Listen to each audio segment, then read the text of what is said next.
வீட்டில் முருகன் படத்தை எங்கு வைக்க வேண்டும் என்ற கேள்வி பலருக்கு இருக்கும். பொதுவா பார்த்தீங்கன்னா, கிழக்கு நோக்கி தான் வீட்ல எல்லாருமே சாமி படங்கள்லாம் வச்சிருப்பாங்க. பூஜை அறையும் அமைச்சிருப்பாங்க.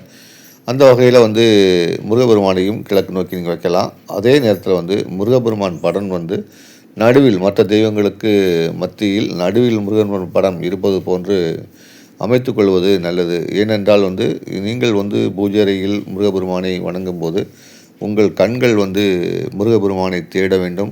அந்த கண்கள் நேருக்கு நேர் முருகப்பெருமானை சந்திக்கும் வகையில் இருக்க வேண்டும். அதற்கு அ முருகப்பெருமான் படங்களை மற்ற தெய்வங்களுக்கு மத்தியில் நடுவில் வைப்பது ஒரு சால சிறந்தா பார்க்கப்படுது. முருகப்பெருமானை நீங்கள் தினமும் வணங்கும்போது, உங்கள் கண்கள் முருகப்பெருமானை பார்க்கும்போது, அந்த நாள் உங்களுக்கு சிறப்பாக முடியும். அதை நீங்க வீட்டிலே பரிசோதித்து பார்க்க முடியும்.